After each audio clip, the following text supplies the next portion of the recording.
This is how a failed marriage in 1996 Cuba caused the invasion of Iraq in 2003. I know you're confused, but let's unravel it. We often think of history as a series of big events, wars, elections, revolutions. But sometimes it's the smaller personal moments that set the stage for the world to change. The butterfly effect. The concept that suggests that a small change in one place can have a significant effect elsewhere. In other words, how a butterfly flapping its wings in Brazil might ultimately cause a tornado in Texas. Our story begins here in Cardenas, Cuba with the Gonzalez family.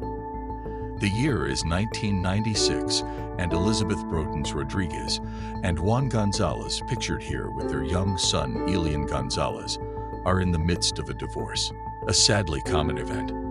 But this separation set off a chain of events that would change the course of history. Now, while the reason for the divorce is not publicly documented, it's worth noting that the 1990s were a challenging time in Cuba due to the economic crisis caused by the fall of the Soviet Union, which Cuba had relied heavily on for support. This economic decline in the country led to widespread poverty and may have contributed to familial and societal stress. It is probably for that reason Elizabeth, together with her new boyfriend and her young son Elian, decided to leave Cuba in 1999 on a small aluminum boat with a faulty engine, without the knowledge or consent of Elian's father. The motivations for their journey were likely multifaceted, with the primary aim being to reach the United States for what they perceived as better economic opportunities and personal freedoms, as is the case with many Cuban migrants during that time. Unfortunately, during their journey their boat capsizes and tragically, Elian's mother and others don't survive the journey. Elian is however found floating alone in the ocean on an inner tube and is rescued by American fishermen. He was placed with relatives in Miami, but his father in Cuba wanted him back.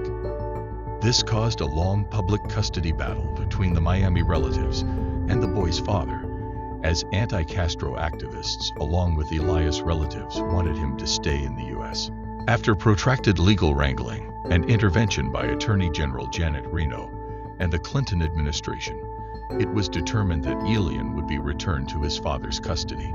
In April of 2000, federal agents stormed the home the boy was staying in and took him into custody and returned him to Cuba.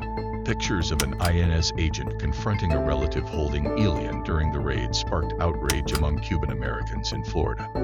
Fast forward to the 2000 presidential election. Florida, as a crucial swing state, was very closely contested. The Cuban American community, still angered by the Elian Gonzalez case, largely voted for George W. Bush over Al Gore, Clinton's vice president, at the time of the Elian Gonzalez saga.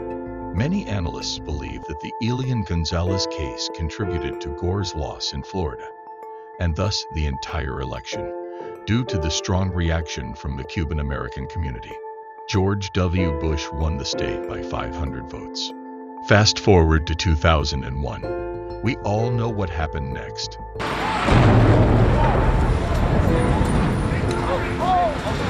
The September 11 attacks dramatically changed U.S. foreign policy. In response, Bush launched the War on Terror, beginning with the invasion of Afghanistan to dismantle al-Qaeda. Then, in 2003, citing concerns about weapons of mass destruction, Bush initiated the invasion of Iraq. And that, my friends, is how a family separation in Cuba could have influenced a sequence of events leading to the Iraq War. The butterfly effect in action. Now, keep in mind that history is complex. No single event causes another in isolation. But it's fascinating to see how the ripples from one small change can spread far and wide.